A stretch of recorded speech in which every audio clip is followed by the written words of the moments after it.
When we look at the passage, resist not evil,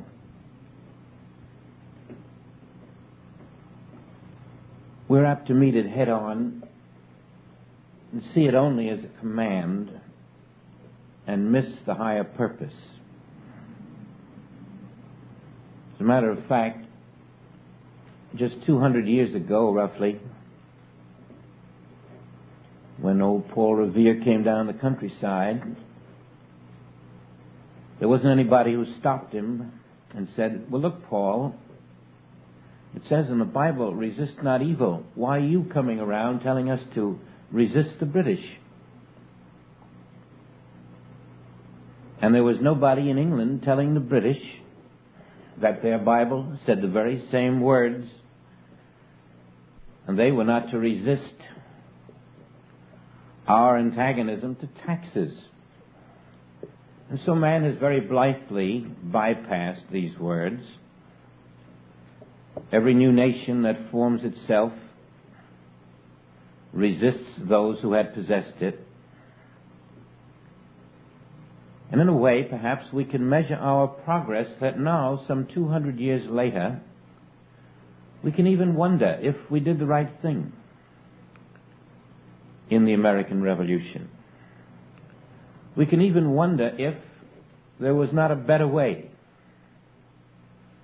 It would have seemed impossible to consider a better way at the time. Nobody would think it possible to win freedom without a sword. But we find in the 20th century someone did win freedom without a sword, proving that what we may have thought was impossible was very possible. It required a spiritual witness faithful to the spirit of his own being.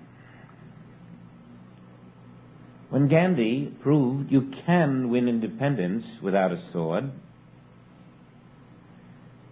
he established the principle of resist not evil in the 20th century, a principle that had been overlooked as impractical, as if God would make an impractical recommendation to us. Now again, in our individual lives, we follow the same plan as we followed 200 years ago. We deny that which we do not agree with. We use the fist, the sword, the court of law, cunning to meet cunning, power to meet power, scheme to meet scheme. And then when we come to a passage that says, if someone takes our coat at the law, give them our cloak, we think surely somebody's pulling our leg. Suppose they took the deed to my house. Should I call them up and say, look, I have another house, and you missed that deed. Would you care for it? Always meeting these principles on the physical level, we've failed to recognize that a different realm of activity has been opened up to us. A realm so marvelous, so unsuspected by the world which has walked by this principle, that it has never moved into the real new frontier,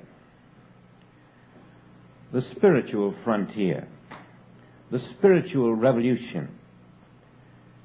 But we are beginning to taste that different kind of revolution. Not a material revolution of one nation against another, of one physical power against another physical power, a completely and totally different kind of revolution in which man, instead of fighting his neighbor, instead of fighting a dictator, fights himself. fights his own false sense of identity. He declares war upon himself, upon the person he is not.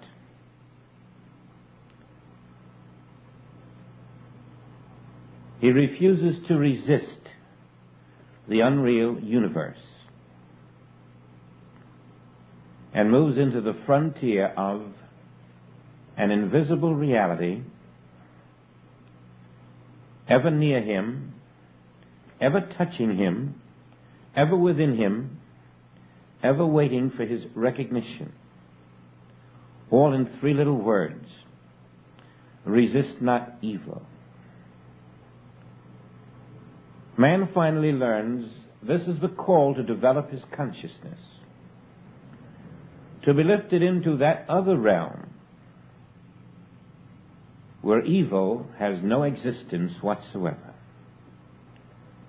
where there is no army that attacks, where there is no virus, where there is no fear, where there is no disease, where there is no death.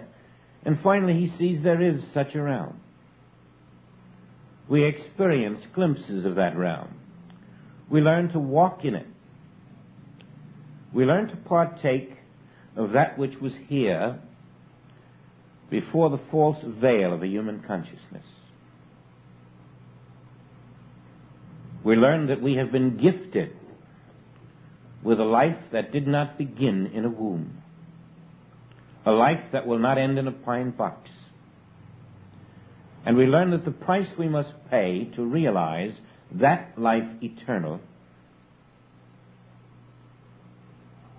is to lift the veil of that false consciousness which looks out and sees evil where it does not exist.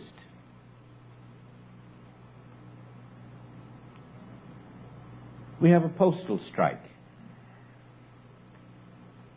I'm quite sure that hundreds of millions of people,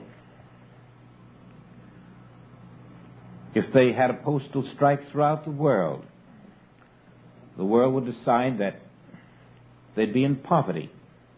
Pension checks would stop. Banks would not be able to do international business. Everything that depends on the mails would stop in the human mind. And hardly anyone would stop to say, well, how does the post office affect God? Is God's work dependent on the mails?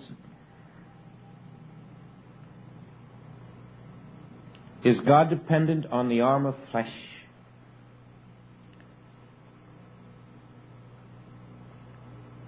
Can spirit be bound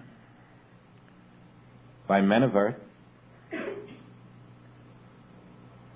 And if at first your reaction to the strike would be, what am I going to do now? The checks I expect won't be in. You will find that in a sense you too have begun the resistance to evil. The reaction to the announcement that in some way inconveniences you or threatens you is resistance to evil. And the recognition of that evil as something you want to do something about sets up your wall of defense, desire for removal of that evil, and is indicative then of the divided consciousness which still rejects the idea that God is one.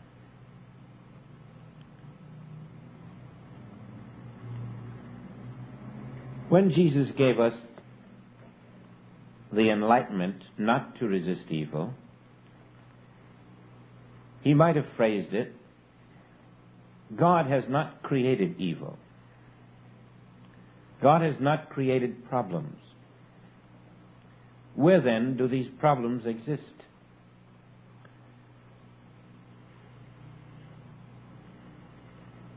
He was lifting us out of the universe of the mind, out of the universe which is dominated by the mentality of man, out of the physical universe which is the mind made visible. He was lifting us out of the domination of that which is counterfeit, that which is not of God. He was advising us that when we did not resist evil, we would benefit. For in not resisting evil, we would discover there is a realm that yields a new insight, a new way of life,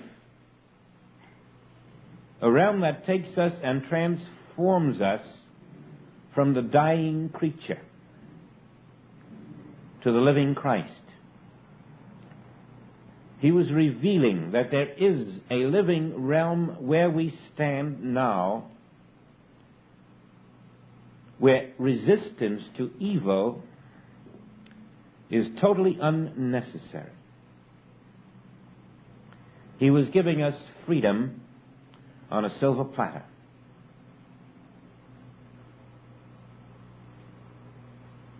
Every time we limit ourselves to what we believe is the truth, we might just as well try to pour the Pacific Ocean into a thimble. That's the same as trying to understand infinite wisdom with a finite human mind. And as long as we cling to this finite human mind, as long as we mentalize our life, we're going to see evil that must be resisted.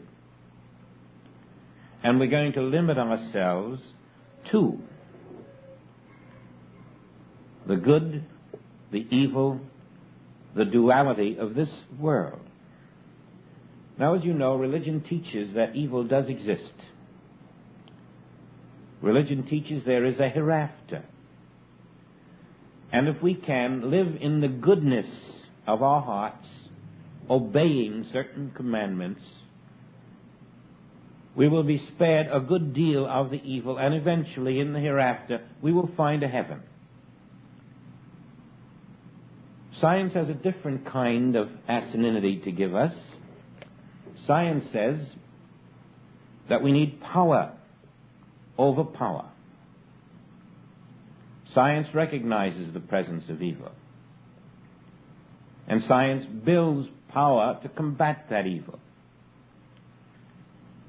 And so while religion and science are fighting the evil, trying to bring us the good, the Spirit of Christ is saying, you are wasting your time fighting and overcoming that which has no existence.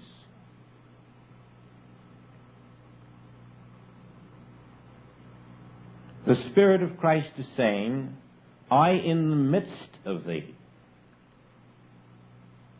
am greater than he that walks the earth. The Spirit of Christ is saying, it was I, in the enlightened consciousness of Hezekiah, who said, they have only the arm of flesh, but we have the Lord Almighty. Spirit says it was I in the Garden of Gethsemane, who said to Peter, put up thy sword. Spirit says it was I in the enlightened consciousness of David, who went forth without a sword, without armor, knowing that I in the midst of him was mighty. Spirit says, I never see evil, for I walk in reality. Spirit says, rest in me. My yoke is easy. Spirit says to me, I am not bound by the things of this world. If I would come to you in the fullness of your being, there is no power on this earth that can prevent it. Only one. And that is the human belief that I am not here. But when we resist not evil, in the confidence that there is no evil to resist, then we stand like Hezekiah, like David, like Jesus, and we look out upon what appears to be the enemy with a secret. It takes a mind to direct a bullet to you. It takes a mind to direct a bomb to you. It takes a mind to cause you physical harm. And when you are in the awareness of the eye of your being, that eye of your being is the one power functioning in all that concerns you, so that it does not destroy your supposed enemy, but rather it destroys the influences working through the mind of your enemy. It destroys the beliefs and the thoughts that would be directed to the mind of your enemy to direct the bullet or the bomb or whatever force might appear to you. Always the eye which is mightier than the sword is the guardian angel of your supply, your health, your vision, your hearing, your body, your complete human experience, immune to the evil that the eye of your being knows is not there, is able to walk with grace through every untoward event that appears in the human experience of other people. Now we're going to suppose that you have a pension check that's due on the 1st of the month. We're going to suppose this postal strike continues beyond the 1st of the month. We'll even suppose that without that check you have no food in the house and no money to spend. This would appear to be a great limitation, a catastrophe. Now let's look at the good side of it. Let's see if there is a good side of it.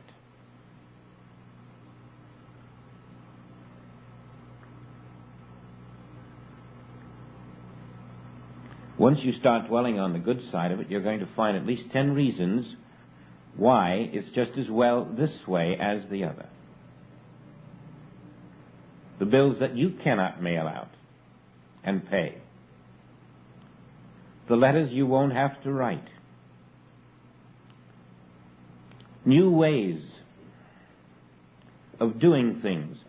Suddenly you find the jolt is making you think and get out of the rut of just being comfortable.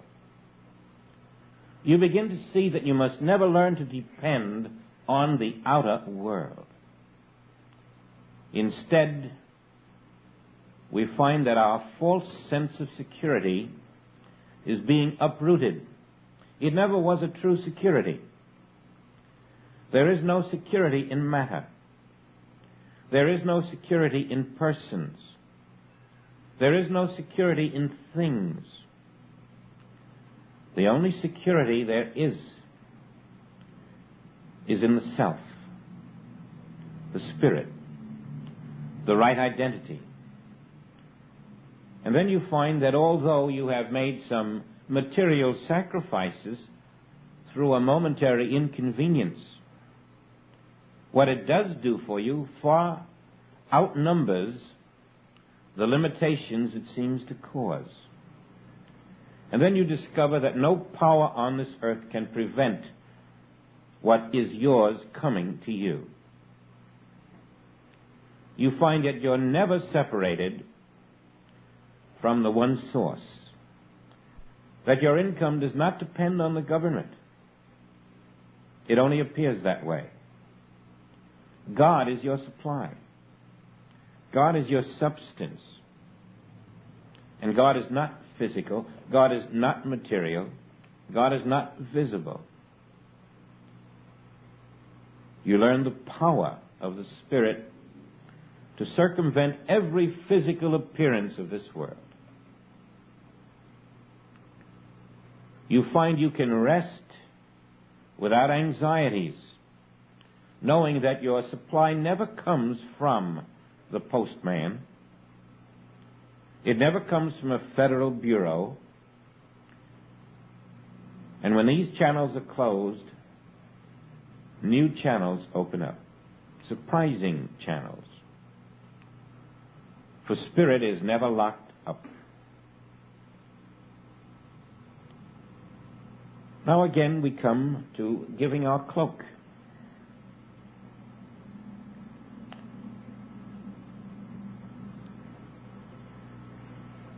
Surely Jesus had something in mind that the world has failed to see.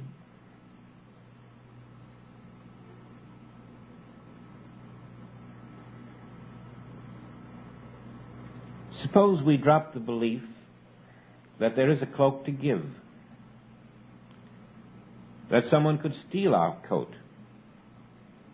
Suppose we learn from the baggage that there never was any coat or cloak or baggage. Now, how can you give the cloak if there isn't any? How can you give matter if there is no matter? How can matter be stolen if it doesn't exist?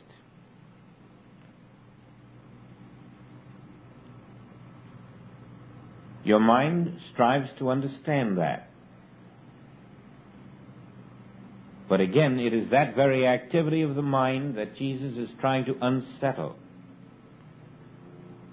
so that we will drop the belief in a material universe and place no value on our material concepts. Why? Because we have learned that matter is never external to our being. We have learned that material conditions are never external to our being. We have learned that there are no material conditions. He is lifting us out of the hypnosis, removing the onion skins of human thought. He is teaching us by jolting us into the awareness that there is only a spiritual universe. And the coat or cloak that you would cling to has no real existence. It must drop from your consciousness as a necessary possession. We are being told to let loose of the physical things of this world, the physical concepts. When Lazarus was raised from the tomb, he said, "Loose him and let him go."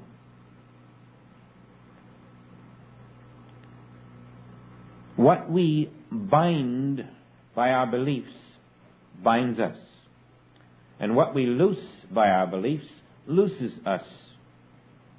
When we loose Lazarus from the material concept, we're loosing the human race from the material concept. We're learning that there is nothing outside of my being.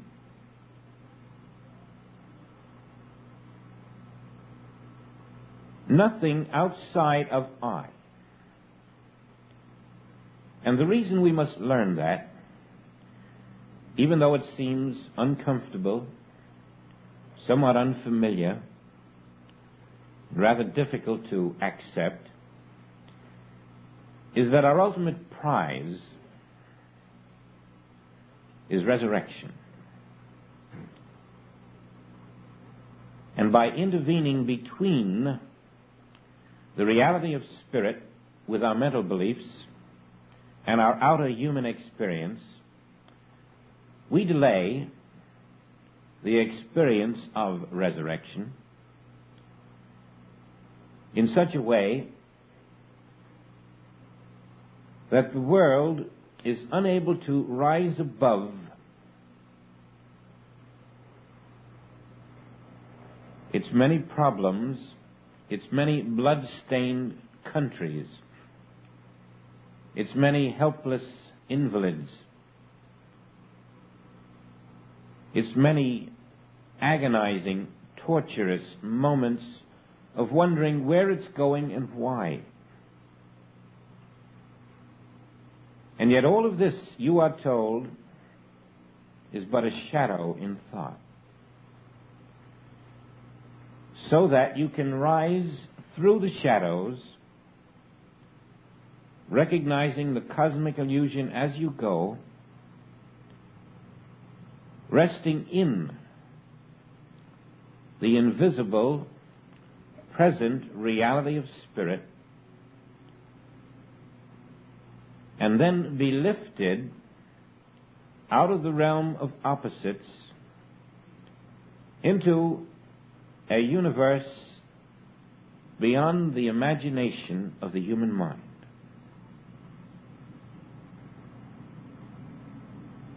Where every evil that we have accepted in our conditioned minds is conspicuously absent. Where there's no problem of health today or lack of health tomorrow. Where there is no evil to be considered. Where life is completely lived in a different way. And not in the hereafter of heaven, not by the overcoming of a power, but by the release from the human mind and its prison in the universal mind of man. It would be difficult to describe such a realm, for it can only come to you through living revelation in the Bible of your being. And yet each of us has had our glimpses of this new realm, this new place called heaven, which exists all around us now, to which we are blinded only by the many centuries of conditioning, of false pride, of vanity, the layers of mind, the world opinions, the human authorities. And through all of this, through our deepest human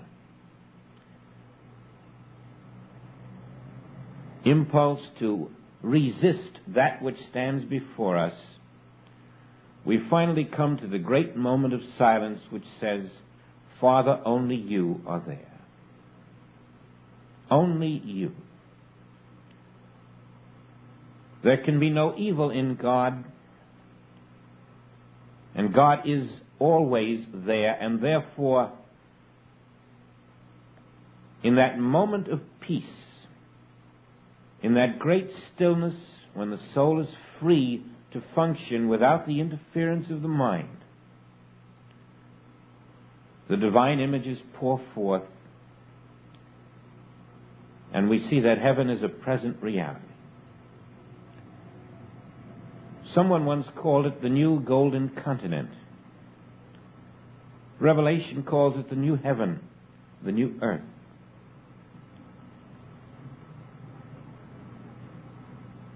There is going to be a moment in world history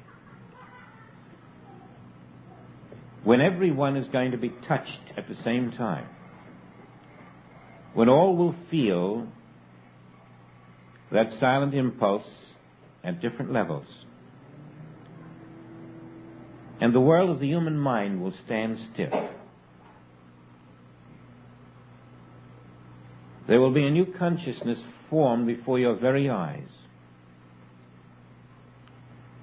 a consciousness that cannot outpicture the appearance of evil, a consciousness that knows nothing about hate or animosity or death or war.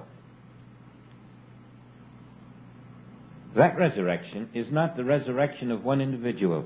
It is the resurrection of the earth itself.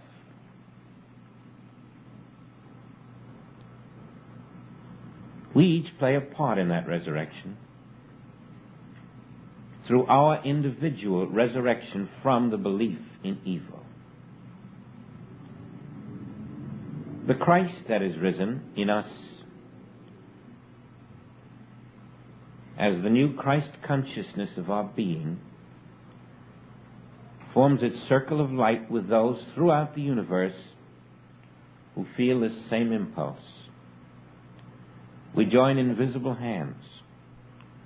We reach across the universe as one invisible light. And the new consciousness becomes the new earth, the golden continent,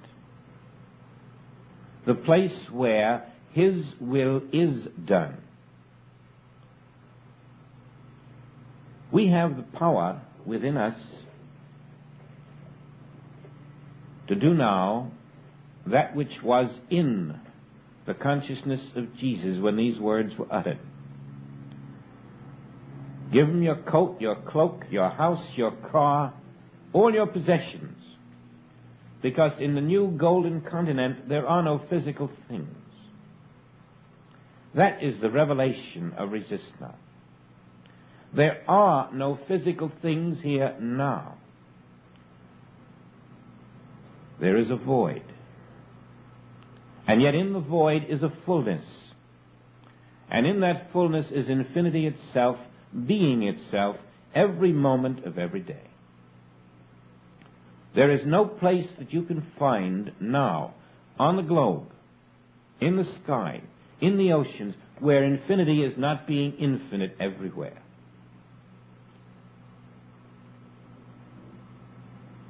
Every moment that you reach out to resist any evil of any kind, you are rejecting the reality of your own self. When you reject the evil confidently, trusting totally in the presence of Christ, you are accepting yourself.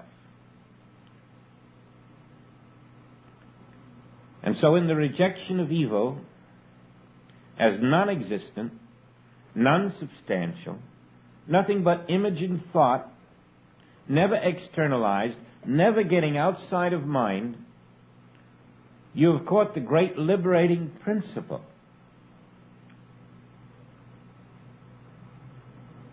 That the self is infinitely active everywhere and needs no help whatsoever. God needs no help. Spirit needs no help. Spirit is functioning throughout this universe now.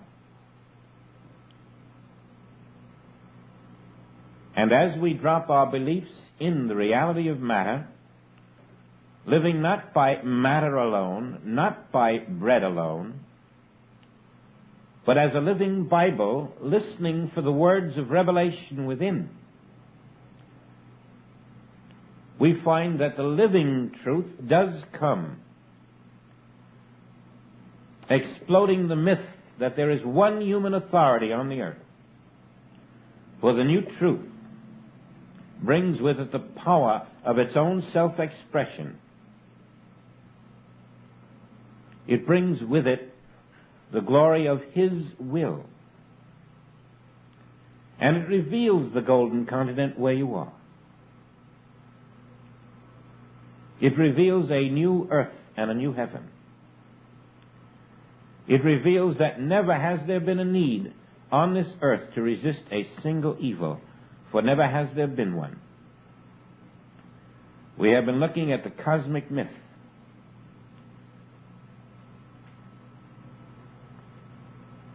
And in the acceptance of it, we have lived divided from ourselves. When we are told that underneath are the everlasting arms, we are being told that the fullness of infinity, with all of the glory of God, with all the power of God, with all the wisdom and intelligence of God, is the only omnipresent truth. Underneath,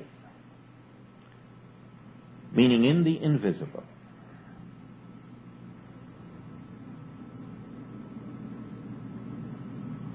infinity is being itself. Now you know that God is not physical. You know that God is not material. You know that God is not visible. And yet you know too that God is all. And therefore you cannot expect to see, touch, feel anything that is of God.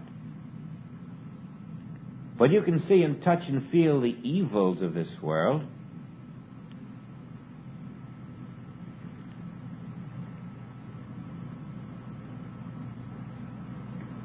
So you cannot trust your own sense mind. It will always resist evil. It will always deny evil. It will always affirm something else is true. It will always be busy, engaged, reactive. But you must learn to see not what the eye sees, but the reality behind the evil. You must learn to agree with thine adversary. When you know that the reality behind evil is spirit, you are agreeing with your adversary. If spirit is the reality there, beyond the visible adversary, in that understanding, you know that the adversary must be unreality. If spirit is the reality behind the evil, then the evil must be unreal.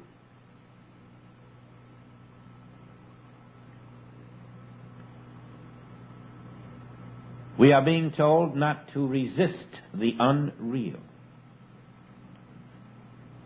We are being told to sit through a postal strike with the knowledge that it is unreal. There is no discord in your Father's house. There is no discord in spirit. There is no discord in your being. There is no discord in your spiritual self. You are fed not from without, you are fed from within.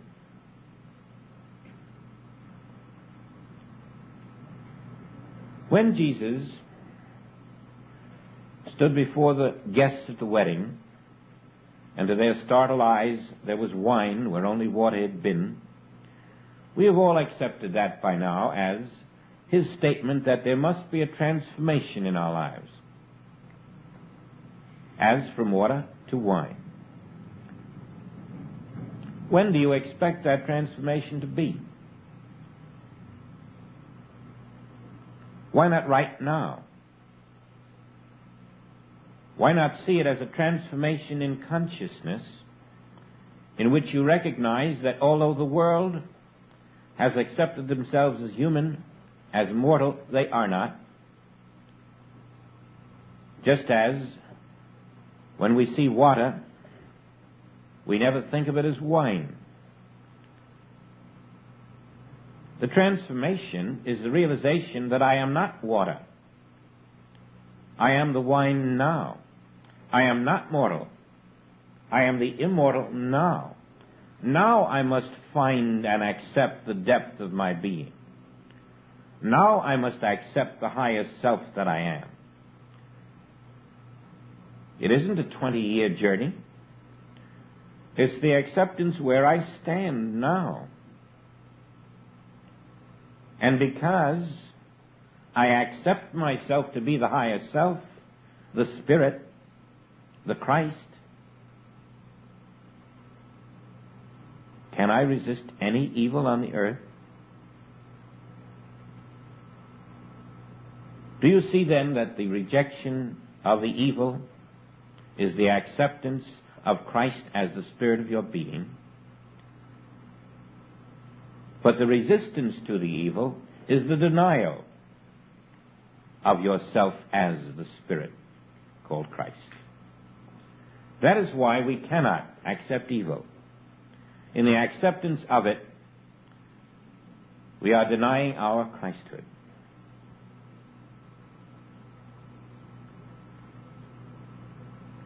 In the belief in a lack, a limitation, a disease, a blindness, or a deafness, you are living in the false identity. And in that false identity, you will resist evil. You will find the need to, because your sense mind will know no other way.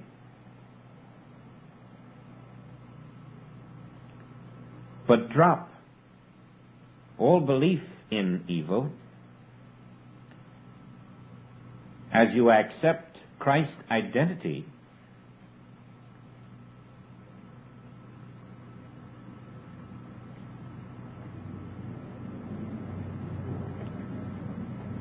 And then you find that everything in the Sermon on the Mount which says, judge not, condemn not, think not, resist not, is all telling you who you are.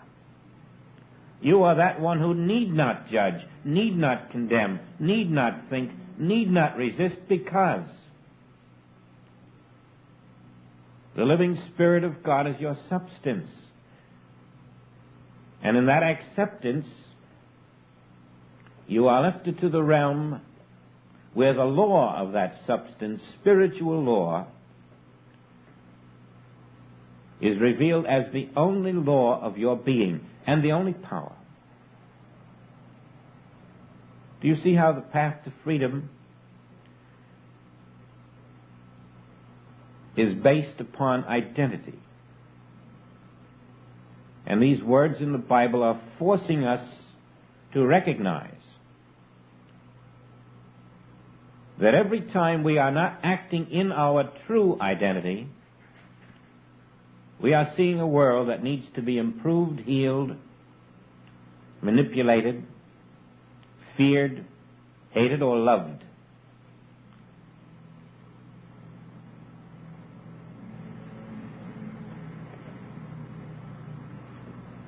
We're still walking in the world of false beliefs as long as there is a single person, place, thing, or condition on this earth toward which we must have any defense.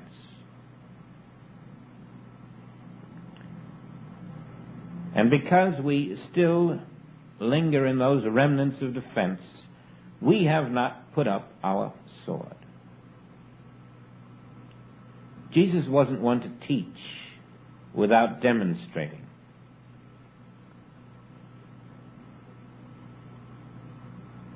He taught that we would die by the sword that we do not put up. And you could translate that this way. The material beliefs that you do not put up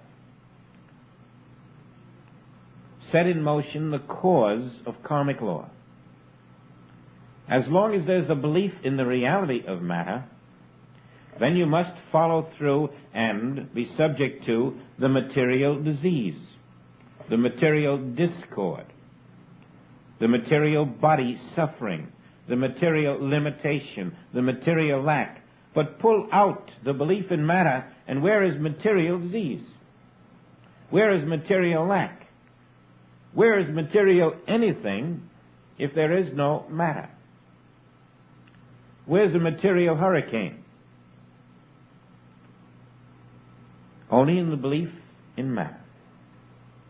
And who believes in matter? He who is not the Spirit of God.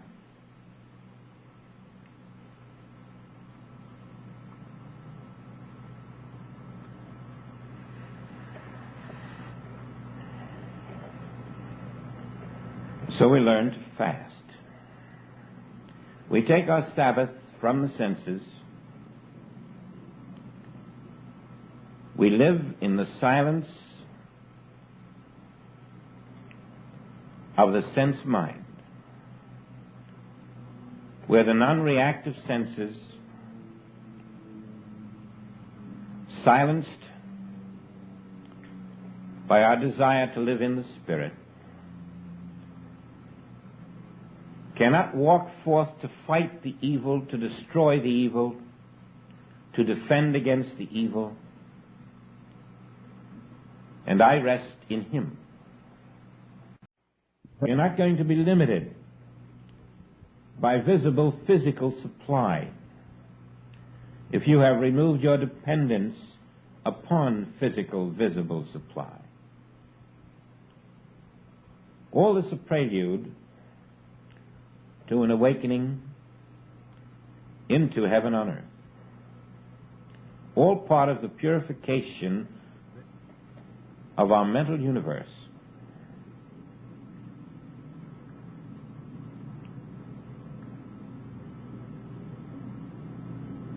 Your transformation is your resurrection. Your change of belief in the acceptance of a spiritual universe in which there is no material substance.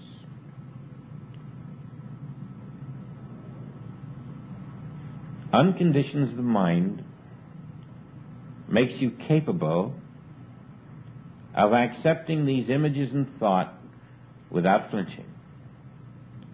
Cosmic shadows, knowing that they only appear to be out there.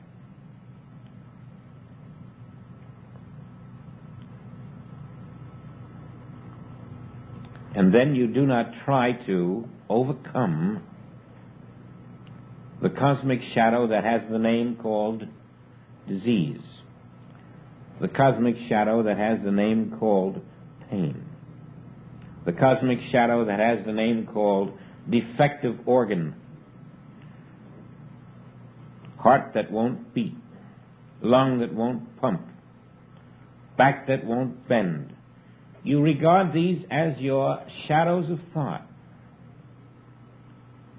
And you know that they had to have a beginning in time.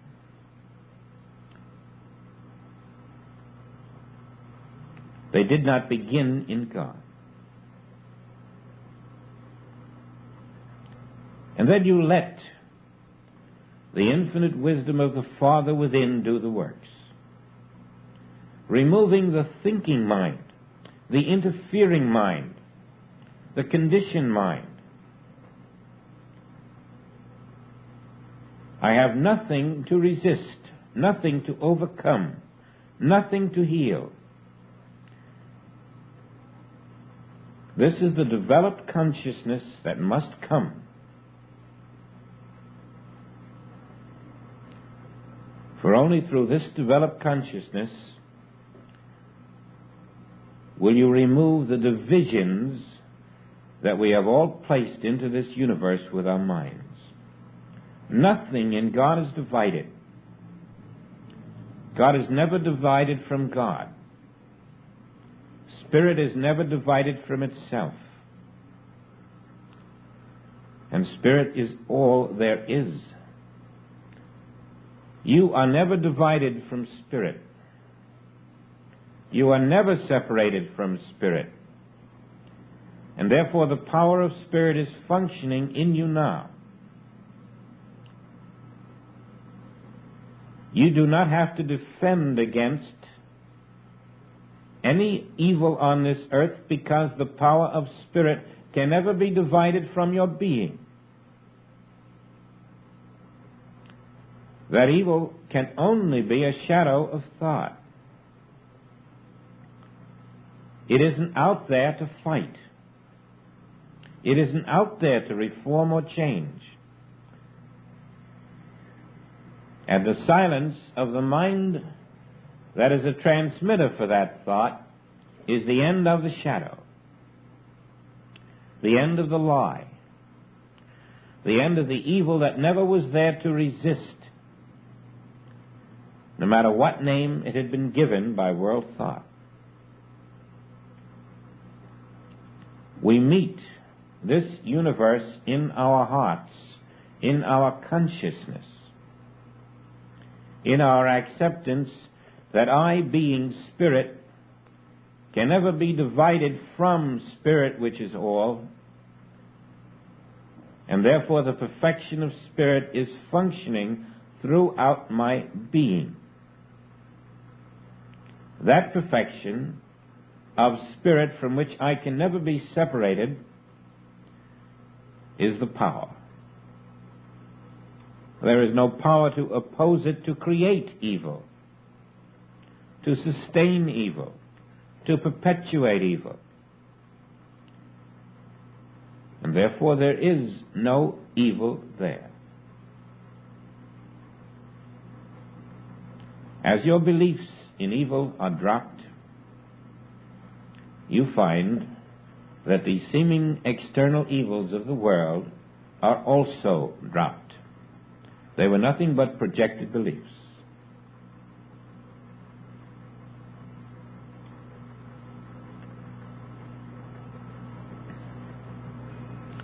And now the veil is making way for that rising Christ. Now the water of humanhood is being transformed to the wine of spirit. The transformation is not in the future. The transformation is in the consciousness now. We feel the depth of our being.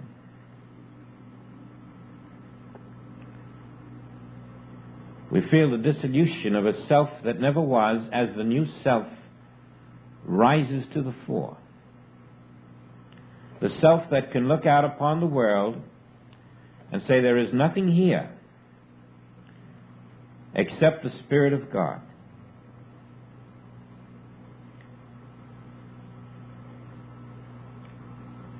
And all that appears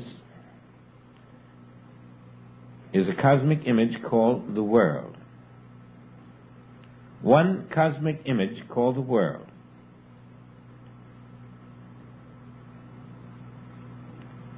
Never external to myself,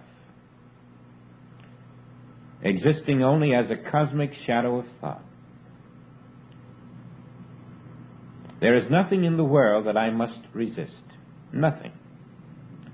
Not one thing, not one person, not one condition, not one situation.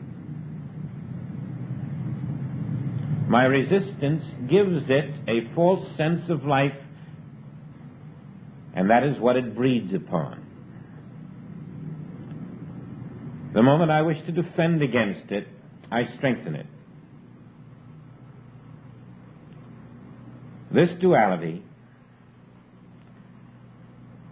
has been the cause of every form of suffering on this earth. In your single-pointed desire to know only God, only the truth, only the Spirit, refusing to let anything else intervene in your life that might prevent your knowing God aright, you will find the strength, the courage, and the wisdom from within to reject all that is unlike God as a shadow of thought. This great faculty develops which hears, sees, feels, and knows spiritually,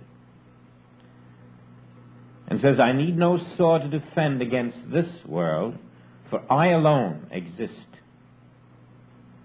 I, the living Spirit of the living God.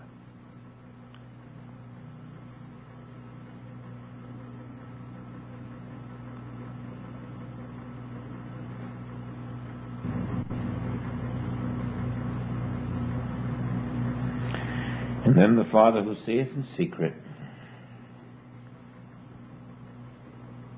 becomes your realized eternal life.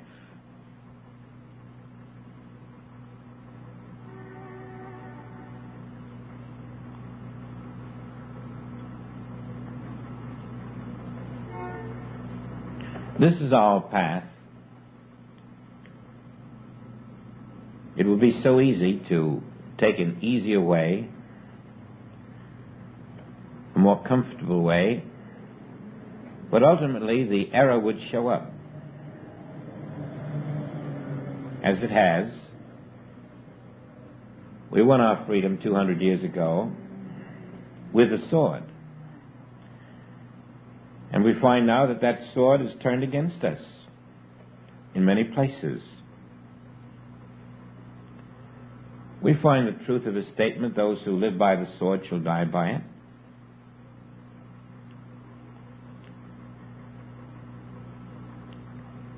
We haven't had peace in these 200 years.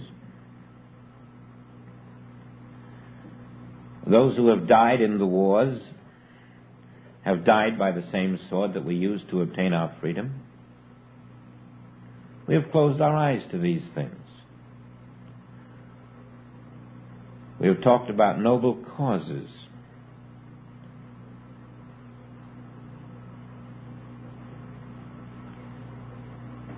Now the courage and sense, the understanding is coming to this race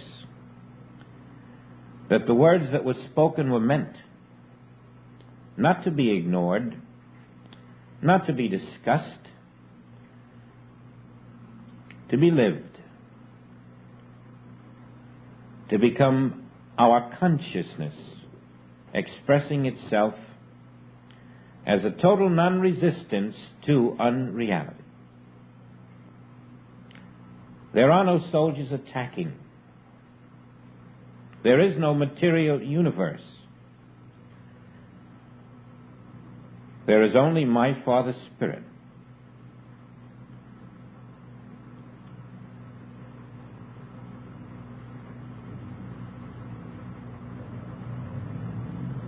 And in that acceptance, you will feel the unreality of the forms that move in your consciousness.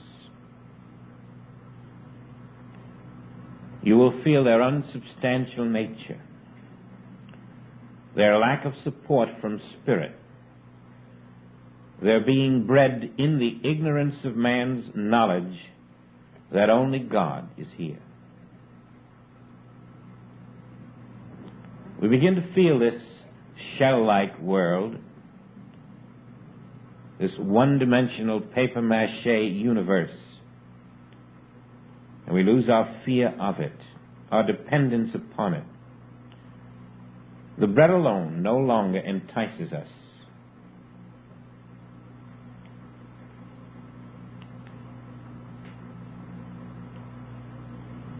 The rising wisdom of the Christ is cutting away the illusions of the mind of man. How far we're from it individually, only you can tell yourself.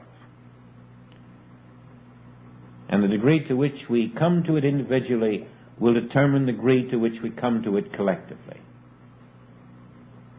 Every time you release the Christ of your being by removing the false sense of life, you are bringing light to the world. And the light that is brought to the world by others, plus the light that you are bringing, is overturning and overturning and overturning the false consciousness of man. Fear is giving way, and love is fulfilling the law of truth. You find that love bursting through you with such force that it will be impossible to return to the consciousness of yesterday.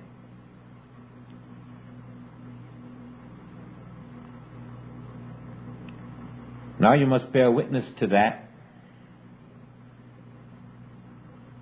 as the truth behind every neighbor.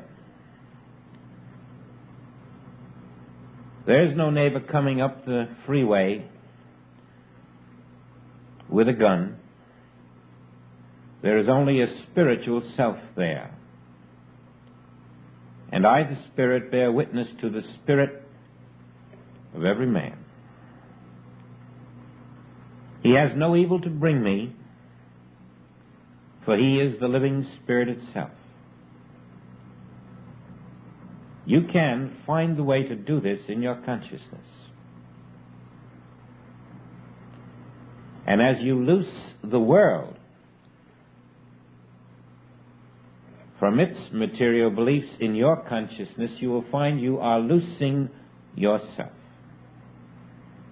As you loose Lazarus, you are freed from the belief in matter and liberated into spiritual reality. You are no longer bound because you are not binding your neighbor. We have Paul's statement here in 1 Corinthians, 13th chapter, 10th verse. But when that which is perfect is come, then that which is in part shall be done away. He's referring to the good and the evil of this world, which is perfect in part, will be done away when that which is perfect is come. As we catch the spiritual light, the illusions of the flesh are dissolved. When I was a child, I spake as a child, I understood as a child, I thought as a child. But when I became a man, I put away childish things. The great vision there is that the childish things are the material beliefs of this world. And just as a child plays with its toys and puts them away eventually, so Paul is saying that we play with the material things of this world until we mature spiritually. And then we have no need for our toys anymore. The material things now become seen for what they are, toys of our childhood.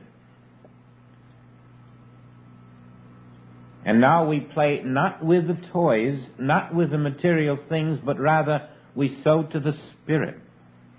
We live in the Spirit. We abide in the Spirit in living revelation.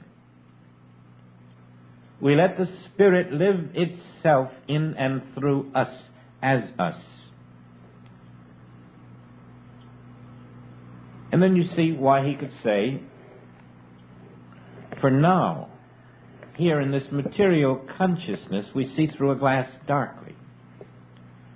But then, after the light, after the acceptance of a spiritual universe, face to face, now I know in part, but then shall I know even as also I am known. And so we can measure our spiritual adulthood by the degree to which we have placed aside the toys of matter, the world concepts, the beliefs. One of the subtleties of this is that while you're doing it, you probably still have a tendency to downgrade yourself. You think your intelligence isn't great enough to grasp the truth of spirit, or you have a guilt complex about a past. In some way, every time you downgrade yourself, you're falling into the trap of thinking of yourself as the very material self that the Bible is trying to lift you out of, for it never was you. There are no good qualities in you. There are no evil qualities in you. And when you think of yourself as possessing good qualities or evil qualities, you are still living with the toys. The Master says, why callest thou me good? I have no good qualities. Nor can you call me evil, for I have no evil qualities. I am the Spirit. And the Spirit only has divine qualities. So every time that you, in some way, feel that you are failing,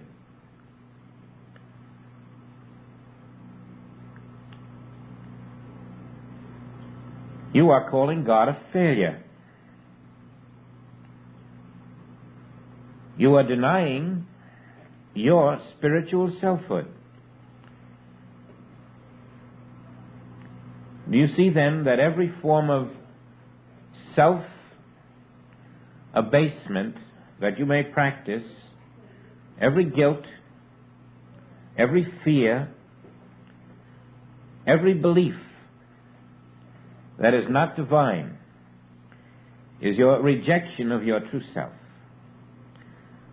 The Antichrist working to hypnotize you into the belief that you're someone other than you are.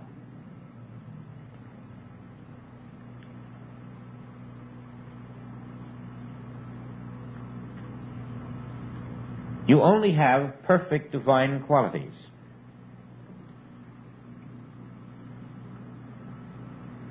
For there are no other qualities anywhere. And as these are accepted, they are exercised, they express, they move through the consciousness of one who accepts himself or herself to be that divine self. And then you find the great truth that all of the divine qualities of the Spirit are ever present. There are none withheld, none lacking. Limitation was illusion. How can the Spirit of God be limited? You had limited yourself to your finite mind's concept of this world, and therefore you thought you were limited. But the you that is limited is not God's creation. The you that is limited never was created and has no real existence. The you that is lacking was never created by God and has no real existence. The you that in any way is showing forth a quality unlike God is not you. For God created nothing but His divine image and likeness.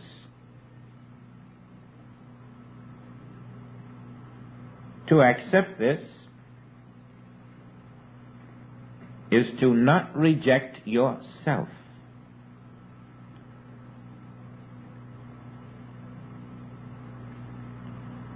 Now, the glass darkly is the belief that I can be something unlike God. I cannot. No matter what I do or say or how evil I may appear, I cannot be something unlike God. For there is nothing unlike God, except cosmic shadows or images without reality. And you don't have to do anything about those images without reality, other than to recognize them as just that. And then to your amazement, as you go on your way, doing nothing about them and not letting them live in your consciousness, they will starve to death. Those images will disappear, and that which is there, the divine image and likeness of the Father, will visibly reveal itself as the health of your countenance, as the vigor of your form, as the perfection of your being. For the ideas of the divine mind are ever present in their fullness throughout this infinite universe. All divine ideas are omnipresent in the Spirit, and they are never separated from the Spirit. In our human sense of things, we see a cause today, and 4 months later we see an effect from that cause. But we are seeing the cause now and the effect 4 months from now, whereas in the Spirit, the cause and the effect are already contained and completed without 4 months to harvest. Cause and effect are one in Spirit. They are never separated by time. All that is an effect out here is already a completed reality in the Spirit. And so you can accept that every divine idea and its completion, both being in the Spirit, are fully complete now. And nothing, no power on this earth can separate cause and effect in spirit. The cause, the expression of that cause, the effect of that cause, the manifestation of that cause are complete and inseparable throughout eternity. That which we see out here as a bad effect has no reality. That which we see out here as a good effect has no reality. All that is real is the invisible cause and effect ever perfectly expressing. And whether our concept of it in the outer is good or evil does not change its perfection, which is ever present. You can depend on that ever-present perfection.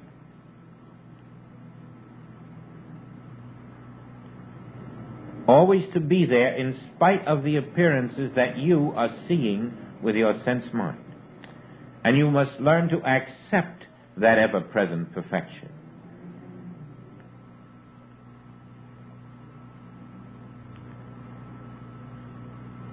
You accept that the message which was sent in the mails, delayed by the post office, is already delivered in spirit, is a finished fact. That all that is in spirit is a finished fact. That nothing that will transpire in the outer is a newness. It is nothing but a delayed extension in time of that which is already in spirit a finished fact. And the finished facts of spirit are all there are, and they are perfect, and they are now. You stop walking in the extensions in time. You stop accepting them as the reality, but know them to be nothing but the outer images of the finished perfection in spirit. And then you're sowing not to the image, not to the effect, not to the time appearance. You're sowing to the spirit, and you're living in the now of spirit. This habit of living in that spiritual now of being, in the perfection that is invisible to human sense, is a further part of the preparation for the ultimate revolution in which you attain the realization of the resurrected self. You must live in his universe and not in a make-believe mental universe of images called physical forms. You must prove out the non-power of these mental images, and you must open the vacuum so that the splendor of the spirit that is present can shower forth its blossoms, its fruitage, its truth, its release, its light.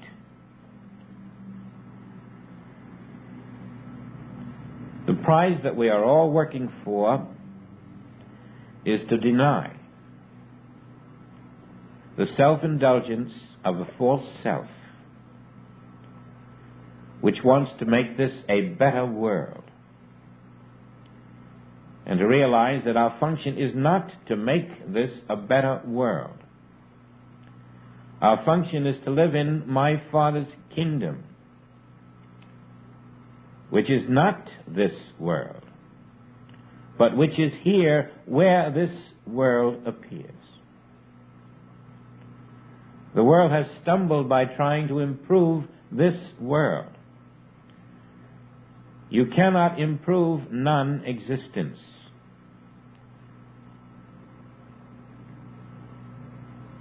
This world is nothing more than the added things. The kingdom of God that we are to walk in is our own spiritual selfhood. The added things will take care of themselves.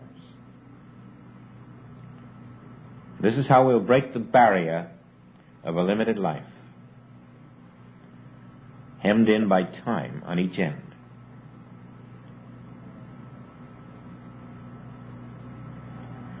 Now, as a revelation to me, it has come that transformation is not a tomorrow thing,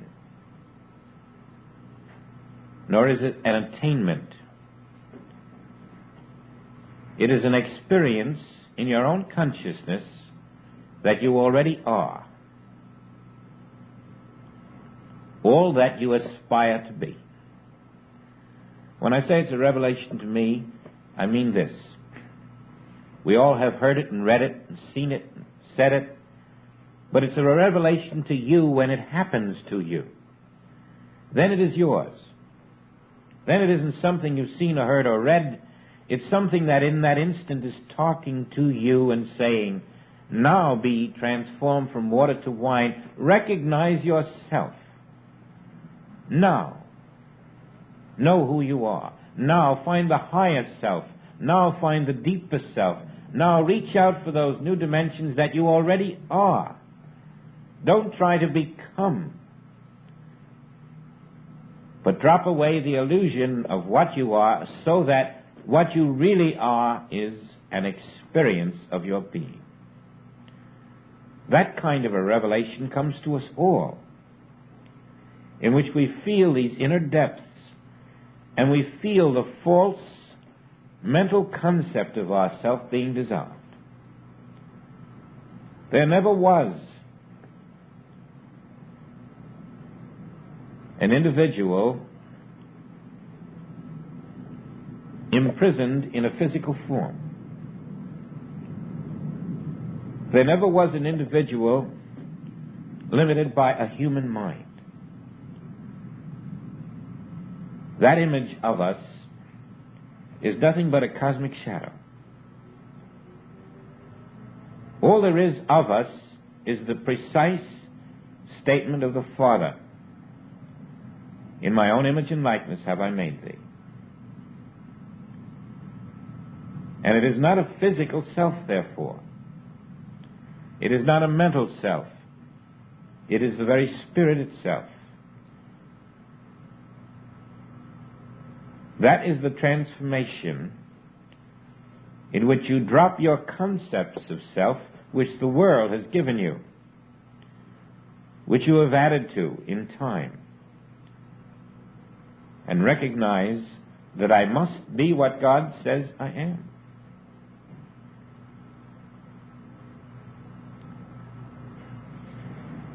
Until the false sense of self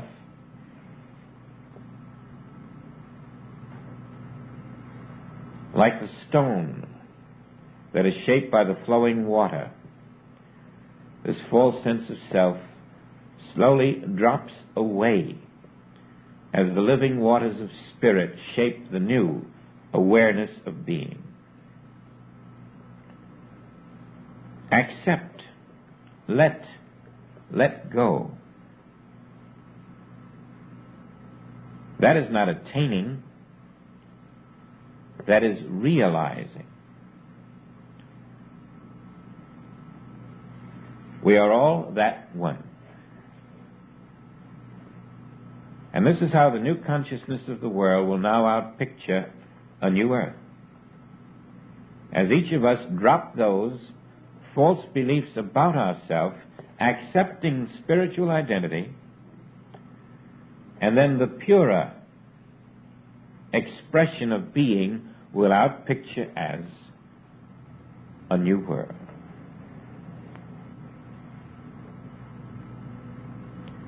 Now this is really a two-part lesson. This part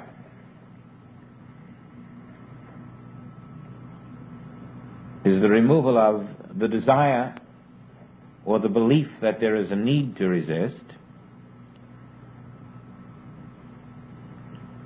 so that we can, in the second part of our message, on Easter Sunday, come to the meeting with an awareness that I, the Spirit,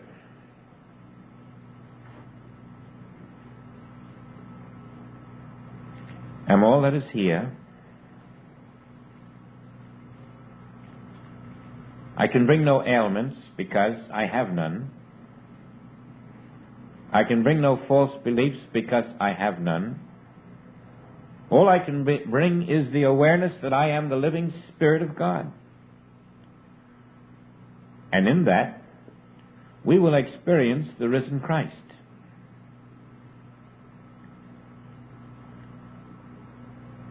For we shall be the one, living itself without the interference of a human mind, setting up a second channel of thought, finite, limited, opposites. In the absence of the false sense of self, the one self will be both student and teacher. The one immortal self expressing itself. So let us prepare for that resurrection class. And if we do not plan to be here in the flesh, no matter where you are, you can be here in the Spirit. For the Spirit that you are can never be divided from the Spirit in this classroom, if we are in consciousness. That is how ultimately the power of Spirit will express where you stand, nullifying all that is contrary to itself. As you are one with the Spirit of your being, you are one with the Father.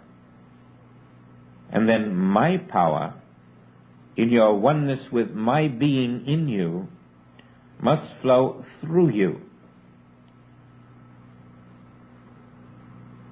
unopposed, liberating, sustaining, teaching, guiding, lifting, blessing.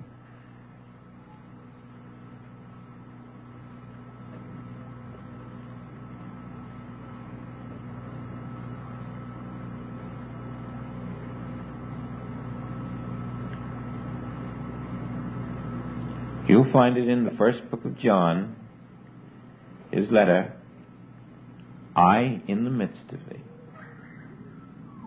I am the key to the kingdom. I in the midst of thee can do all that every machine on this earth is trying to do. All that every invention in the minds of men has tried and will continue trying to do. I in the midst of thee am the living power of God. And there is none other. And that is the revelation not of the power of God in you, but of the power of your own being.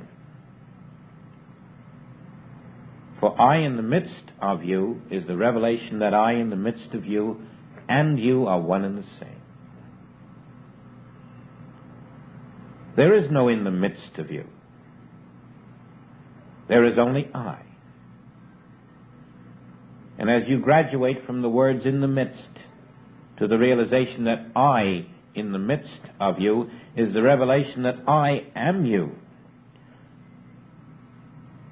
you will rest from the sense mind which thinks there is another I than this I, which is the I of the Father.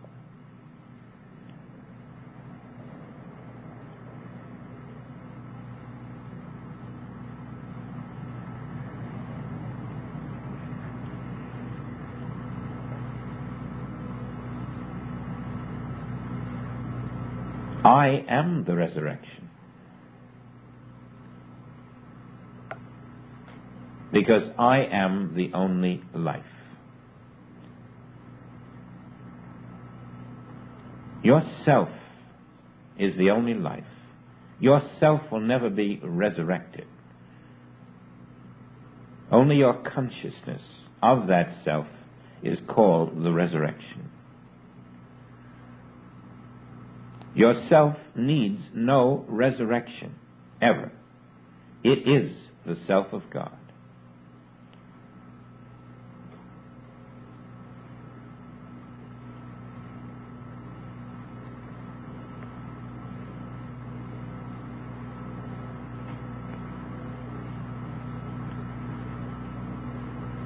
The experience of that self will give you all the confidence you'll ever need to know that there is no evil on this earth to be resisted.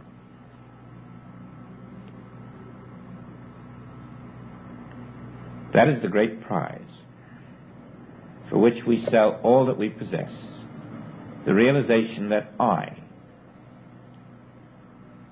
and the self that is God are one, identical, one and the same. And all that is not that I am not.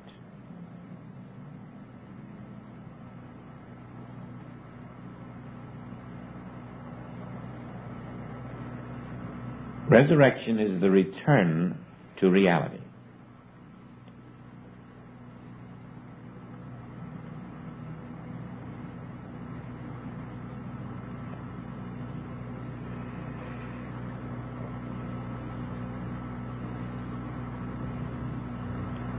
We have dropped our toys.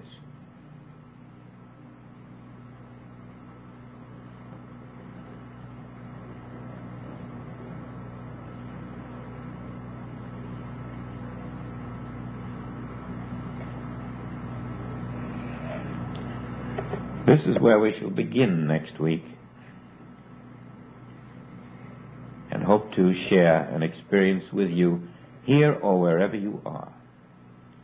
Meanwhile, to those who will not be here, a very joyous Easter. To those who will be,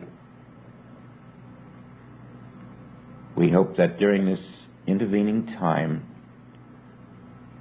you will work on the principle of transformation where you are, so that you can bring with you this enlightened consciousness to join with those around you in an experience of the risen Christ.